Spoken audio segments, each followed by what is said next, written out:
In the 20s, touring in a gas buggy was a wonderful adventure, full of excitement, fun, and flat tires. Tires didn't last very long either, 2,000 miles if you were lucky. Roads were rough, many unpaved, cars smaller, slower, lighter. Tires were different, tall and skinny with narrow treads. These tires couldn't stand up to the constant flexing. Since then, tire makers made many innovations, new compounding methods, new designs, and new materials for the tire cord. But research continues for even better materials with greater durability.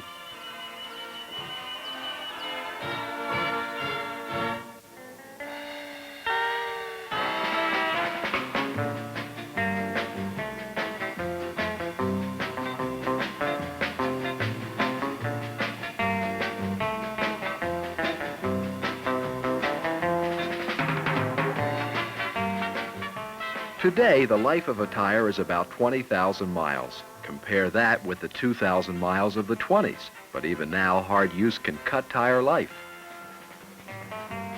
Panic stops cut 10% off tire life. Jackrabbit starts another 20%. If you hit a deep bump, a rock, a chuck hole, you can knock out the front end alignment or the wheel balance.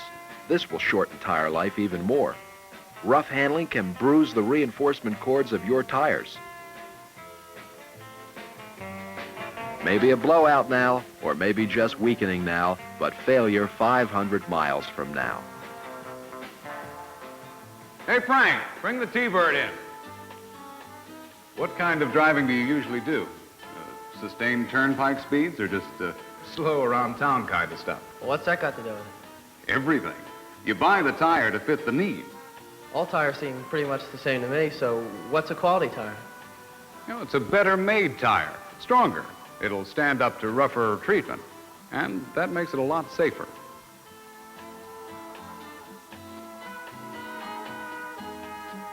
Ever see a jet set down for a landing at 150 miles per hour? Those babies aren't carrying sandbags either.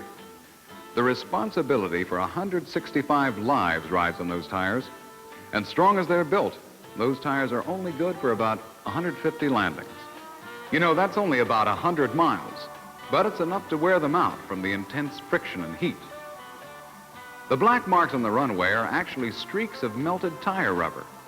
You see, heat is what hurts a tire most. Racing tires are the strongest car tires built. 197 miles per hour down the straightaway, 147 miles per hour on turns. With racing tires, it's heat again that does the damage. But here the heat is caused by the flexing of the tire cord as a result of the terrific speeds. Heat is the tire killer. Heat from the flexing of the tire. The danger zone is 200 to 260 degrees. The higher the speed, the greater the heat. Drive at a cool 40 miles an hour and you get yourself a bonus. 41% more tread wear than normal.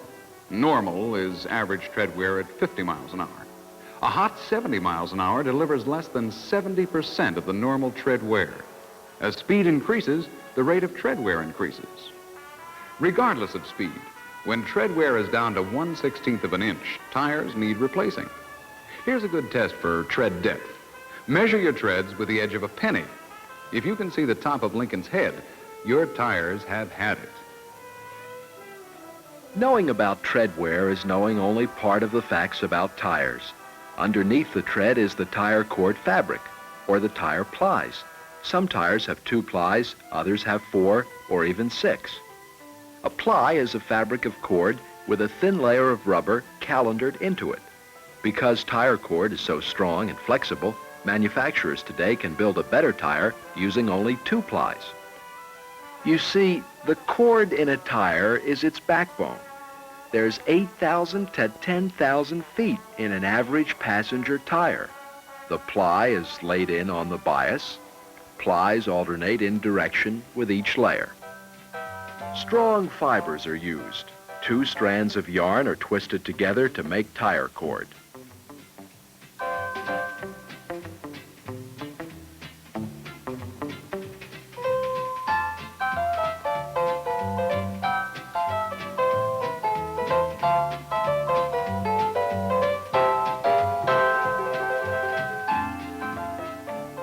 The cord is thoroughly coated for good adhesion.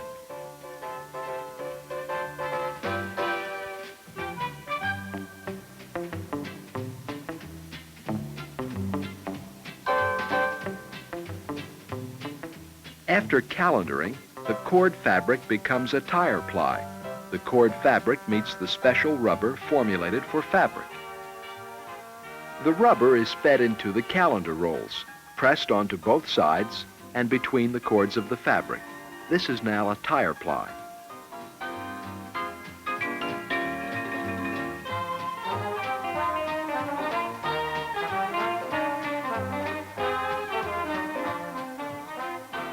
Several carefully controlled procedures, part of more than 100 precision operations involved in quality tire making.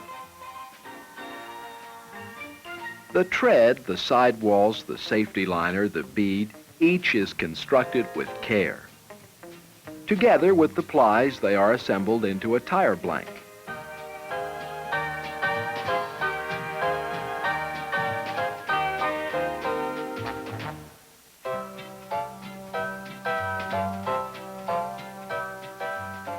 Not yet cast into the familiar donut shape, a tire blank is also referred to as a green tire. It is called green because it has not yet been cured. This looks like a rubber barrel without a top or bottom. The green tire goes into the mold. Carefully controlled high-pressure steam from both the top and bottom sections of the mold forces the green tire against the precision pattern. Slowly, the tire barrel changes into the traditional tire shape. The curing takes place at about 350 degrees Fahrenheit. The heat causes the chemicals in the rubber to set.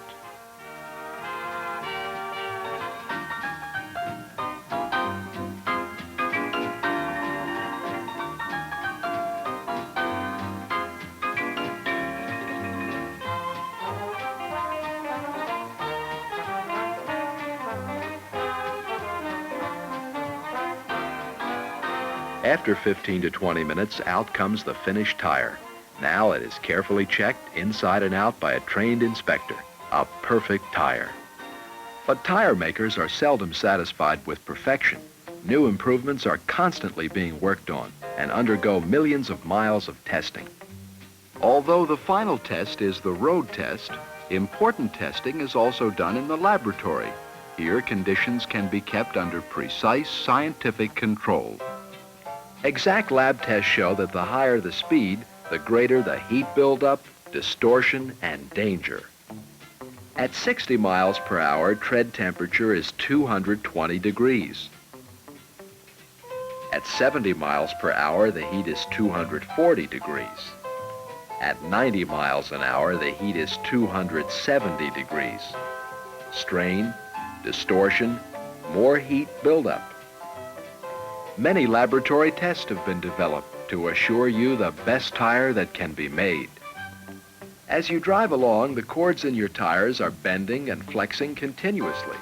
Each and every cord flexes more than 500,000 times per 1,000 miles. To take this constant compressing, stretching, and twisting, a tire cord must be strong and resilient. This marks another important difference between a good tire and a bad one. While you're here, let's check your other tires. Okay. But they haven't given me any trouble. Yeah, there's plenty of tread life left on this one. But it's ruined. Really? Yep. See that bald spot? That wheel's out of balance. That's what causes it. When you were driving, didn't you notice the steering wheel vibrate in your hands? Sure, but I didn't think much about it. Vibration in the steering wheel is a sure sign of out of balance. As little as 1 ounce out of balance can cause a tire to hit in the same spot with sledgehammer force every revolution. This tire's really not safe. If I were you, I'd replace it. I guess you're right. Any suggestions? Well, I'd say you need a quality tire. Many tire companies put out a line of quality tires. The question is, what tire suits your need? What about cost? This sounds like money. Yes, it'll cost, but quality tires are worth it. Okay, go ahead. Hey, Frank, Put 4 F-70-14s on this bird. What about your spare? No, I don't know. What about it? Here's an idea that might save you some money.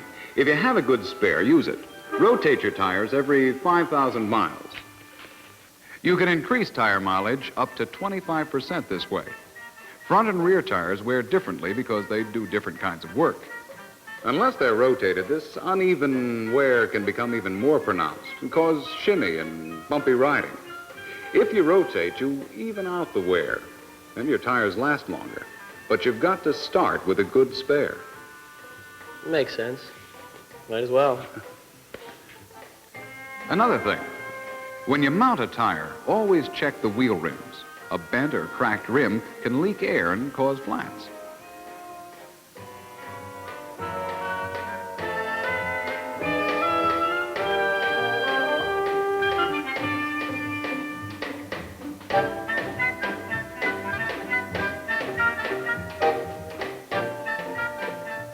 Here's something else that's extremely important: tire balance. Now, most tires are slightly out of balance and have to be weighted with lead. The weights are fastened to the rim.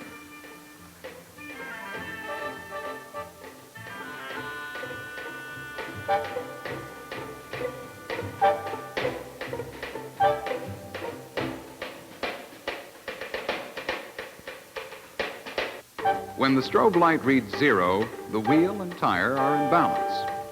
Here's another tip. Front wheel alignment should be checked regularly. A competent mechanic can do this. Too much inward or outward tilt causes heavy wear on one side of the tire. And too much toe in or toe out can also give you tire trouble. A wheel running out of alignment can wear out a tire in a mighty short time. The best way to get more for your money in a tire is to treat it right. Never bump curbs. Hitting curbs can knock the wheel out of alignment and maybe bend the rim. But worse than that, it can also cut the sidewall or even do hidden damage, like bruising the inner plies. A bruise is a separation of the plies. This weakens the tire and doesn't even show.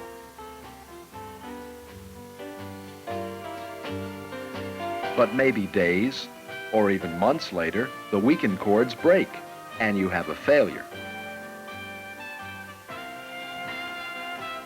Another way to help you get longer tire wear is this: proper inflation. Use the right amount of air pressure. You'll find this in your owner's manual, or ask any tire dealer. Check air pressure regularly, at least once a month. Do it when the tires are cool, after you've been parked for at least 3 hours, or when you've driven less than a mile at moderate speeds. By the way, never reduce air pressure when tires are hot. Overinflation makes tires run hard and causes bruising and weakening. It also creates excessive wear in the center of the tread. Underinflation is just as bad. This causes extreme flexing, which builds up excessive heat. It also causes rapid wear on the outer edges of the tire. Tires with correct inflation are safer and will give you the longest possible tire life. Keep these things in mind and you'll get more wear out of your tires. You've all heard the story of the elderly lady who takes the car out only on Sunday to go to church. Well, she needs good tires too. But if you use the turnpike and drive at high speeds, then you'd better be rolling on quality tires. Tire makers are putting the finest technology and the utmost care into making the best tires for you. The life of your tires depends on how you care for them. Remember, excessive speed creates heat, and heat kills tires. Good driving habits, proper balance, alignment, and inflation help you get top performance from your tires.